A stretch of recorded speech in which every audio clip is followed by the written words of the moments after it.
Uncle,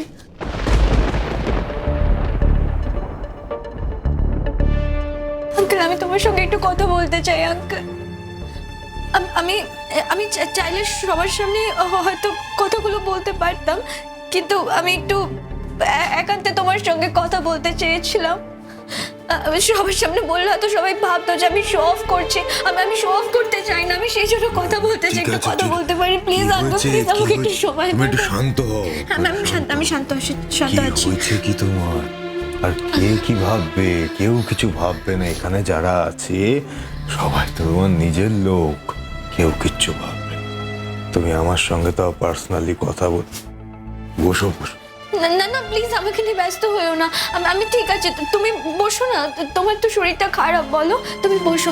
তোমার শরীর ভালো আছে তো আঙ্কেল? মানে উইকনেসটা কেটেছে তো? আমি একটু কথা বলতে পারি তো? আলাদা করে কথা বললে কোনো স্ট্রেস দেওয়া হবে না রে বাবা, একদম কথা বলতে পারো তুমি, কোনো অসুবিধা নেই আমার।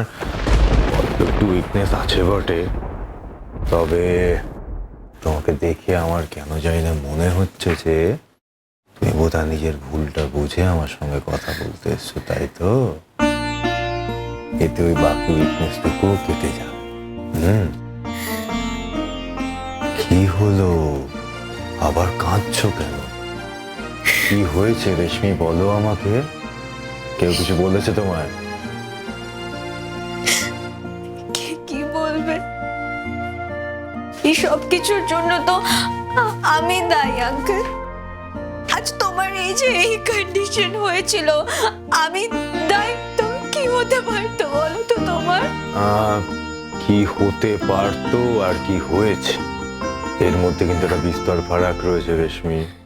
তা কিছু যখন হয়নি তাহলে তুমি নিজেকে কেন খামোখা দোষারোপ করছো? আমাকে কিছু তো হয়। আমাকে ক্ষমা করে দাও না, আমি ক্ষমা চাইতে এসেছি। আমি তোমার পায়ে পড়ছি, প্লিজ প্লিজ ক্ষমা করে দাও। আমি না বুঝতে পেরেছি, আমি নিজের ভুল বুঝতে পেরেছি জানো তো আঙ্কেল। আমি বুঝেছি আমি কি জঘন্য একটা অপরাধ করেছি। আমি একজন মানুষকে প্রাণে শেষ করে দিতে যাচ্ছিলাম আঙ্কেল। আমি কত বড় একজন criminal. I am sorry uncle, I am sorry.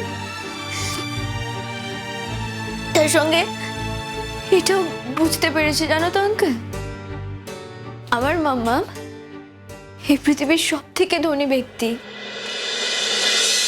কেন জানো? কারণ আমার মাম্মা তোমার মতো একজন মানুষকে লাইফ পার্টনার হিসেবে পেয়েছে, তোমার মতো একজন মানুষের ভালোবাসা পেয়েছে আমার মাম্মা।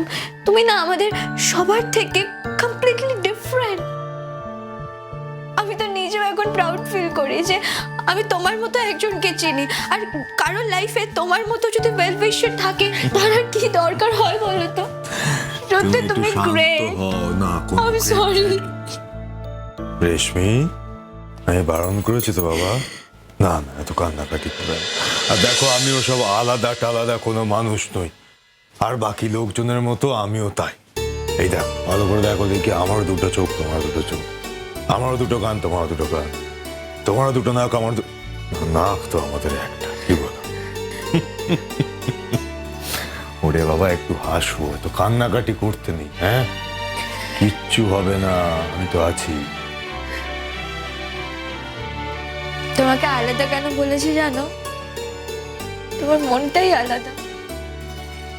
এক পাহাড় আকাশের মতো উঁচু তোমার মন। আমি তোমার মতো মানুষকে এতটাই হিউমিলিয়েট করেছি, এতটা কষ্ট দিয়েছি। সবটা যখন বুঝতে পেরেছি না, আমার তখন কি মনে হয়েছে জানো? আমার সত্যি মনে হয়েছে আমি নিজেকে শেষ করে দিই। আমি শেষ করে দিই, আমার এই পৃথিবীতে বেঁচে থাকার কোনো অধিকার নেই। মাম্মা এই কথাটা একদম ঠিক বলেছে। আমার মতো মেয়ের না এই পৃথিবীতে বেঁচে থাকার কোনো অধিকার নেই। আমি শেষ করে দিই নিজেকে। ছি রেশমি, কি বলছো এই কথাগুলো তুমি? ঈশ্বরের প্রদত্ত একটা মিষ্টি মানুষ তুমি। হ্যাঁ, তুমি এই জীবন রাখবে কি রাখবে না সেটা কিন্তু তুমি ঠিক করতে পারো না। কিন্তু আমি তো দোষ করেছি, আর দোষ যখন করেছি শাস্তি তো আমাকে পেতেই হবে। বলছো যখন, তাহলে তো একটা কঠিন শাস্তির ব্যবস্থা করতে হবে তোমার। কিন্তু দেখো রেশমি, সেটা তো আমি আবার একা একা সিদ্ধান্ত নিতে পারবো না। সপরিবারে একটা গ্রুপ ডিসকাশন করতে হবে, বুঝলে? তোমাকে ঠিক কি কি রকমের শাস্তি দেওয়া যায়। রেশমি, তুমি কেন এই কথাগুলো বলছো বলো তো? হ্যাঁ, তুমি কি করে এতটা স্বার্থপর হতে পারছো বলো তো? তুমি একবার ভেবে দেখবে না সেই মানুষগুলোর কথা যারা তোমাকে তিল তিল করে ছোট থেকে বড় করেছে? একবারও ভাবছো না তাদের কথা? শুধু নিজের কথা ভাবছো। মানে এখন এরকম একটা ছোট বয়সে আমি তোমার বাবা হয়ে আমাকে শুনতে হবে তুমি নাকি মৃত্যু পথযাত্রী। এটা শুনতে ভালো লাগে? আর তুমি বলছো তোমার জীবন রাখবে না, এটা কোনো কথা? আমি কি করব বুঝতে পারছি না। আমাকে একটু পথ দেখাও না, বলে দাও না আমি কি করব বুঝতে। যাও, কিন্তু যেটার জন্য ক্ষমা চাইছো সেটার জন্য নয়। তুমি ক্ষমা চাও এটার জন্য যে তুমি আর কখনো এই সমস্ত মৃত্যুর কথা যেন তোমার মনেও কোথাও। এটা গুরুতর পাপ, কি করে বলতে পারো? হ্যাঁ, এইটুকু বয়সে নিজে মৃত্যু কামনা করছো তুমি?